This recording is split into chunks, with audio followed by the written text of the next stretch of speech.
Hello friends, welcome to space news Tamil. இன்றைக்கி நம்ம பார்க்க போகிற விஷயம், நாசா 2020ஆம் ஆண்டு அனுப்ப இருக்கிற மார்ஸ் ரோவர், அதாவது செவ்வாய் கிரகத்துக்கு அவங்க ஒரு ரோவர் அனுப்ப போகிறாங்க 2020. அந்த ரோவர் எந்த இடத்துல தரையிறங்கணும், அதாவது எந்த லேண்டிங் சைட் எது அப்படின்னு மக்கள்கிட்ட ஒரு வாக்கெடுப்பு நடத்தியிருக்கிறாங்க. இந்த வாக்கெடுப்பில் முடிவில் ஒரு 3 லேண்டிங் சைட்டை வந்து அவங்க முன் வச்சிருக்கிறாங்க. இதுதான் மக்கள் அதிகமாக விரும்புகிறாங்கன்னு சொல்லிட்டு, அது என்னென்னு பார்த்தீங்கன்னாக்கா, முதலாவது G0 கிரியேட்டர். அது ஆக்சுவலி பார்த்தீங்கன்னா அது ஒரு பள்ளம். அது விண்கல் ஏதோ விழுந்து லைட்டாக பள்ளம் மாதிரி, உங்களுக்கு தெரியும்ல, அது கிரியேட்டர்னாக்கு சொல்லிட்டு. ஸோ அது வந்து ஒரு லேக்காக ஒரு ஏரியாக இருக்கலாம் அப்படின்னு ஒரு கருத்து நிலவிட்டுருக்கு. செகண்ட் பார்த்தீங்கன்னாக்கா நார்த் ஈஸ்ட் சிர்டிஸ் அப்படி சொல்லிட்டு ஒரு பகுதி. இது பார்த்தீங்கன்னாக்கா வெந்நீர் ஊற்றுகள் இருக்கக்கூடிய ஒரு பகுதி அப்படி சொல்லியிருக்காங்க. அதுக்கு மூணாவது பார்த்தீங்கன்னாக்கா கொலம்பியா ஹில்ஸ். இதை பற்றி சொல்லணுன்னாக்கா, இந்த கொலம்பியா ஹில்ஸ் வந்து பார்த்தீங்கன்னாக்கா பேர் வச்சுருக்காங்க இப்படி. இந்த இடத்த வந்து ஏற்கனவே நாசாவுடைய ஸ்பிரிட் ரோவர் அப்படின்ற ஒரு ரோவர் வந்து பார்த்திங்கன்னா ஏற்கனவே எக்ஸ்ப்ளோர் பண்ணியிருக்குது. இந்த 3 தான் அவங்க வந்து டாப்பில் வச்சுருக்க லிஸ்ட்டு. ஸோ இதை பற்றி சொல்லணுன்னாக்கா, கலிஃபோர்னியாவில் ஒரு மூணு நாட்களாக ஒரு ஒர்க் ஷாப் மாதிரி நடந்திருக்கு. அது என்னன்னு பார்த்தீங்கன்னா, அதில் என்ன நடந்தது பார்த்தீங்கன்னாக்கா, ஒரு 8 லேண்டிங் சைட்ஸை வந்து இவங்க ஓட்டிங்காக கொடுத்துருக்குறாங்க.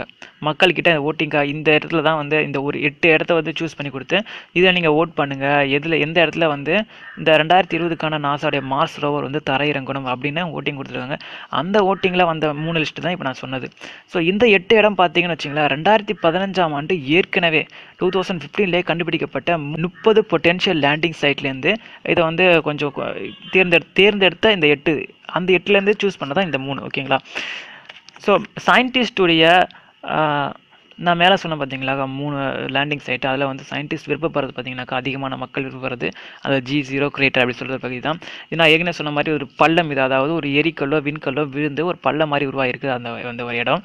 ஸோ அதை வந்து சயின்டிஸ்ட் சொல்லும்போது என்ன சொல்கிறாங்கனாக்கா, இது வந்து ஒரு ஏரியா இருந்திருக்கலாம், முன்காலத்தில் ஒரு ஏரியா இருந்திருக்கலாம்.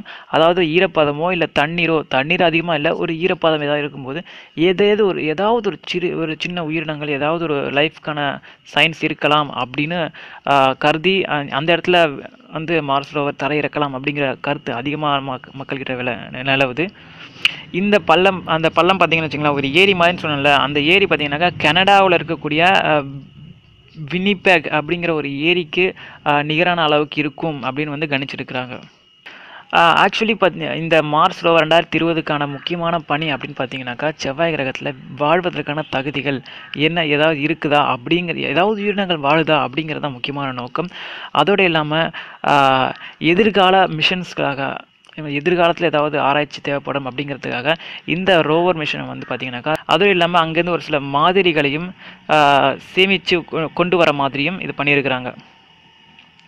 இது மாதிரி நிறைய வேலைகள் பார்த்திங்கனாக்கா இந்த 2020 மார்ஸ் ரோவரை பின்தொடர்ந்து வர இருக்கிறதுனால, இந்த லேண்டிங் சைட் விஷயத்தில் ஆராய்ச்சியாளர்கள் அதிக கவனம் செலுத்தி ஆகணும்.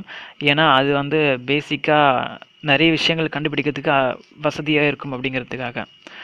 ஓகே ஃப்ரெண்ட்ஸ், இது வரைக்கும் நீங்கள் கேட்டது ஸ்பேஸ் நியூஸ் தமிழ்.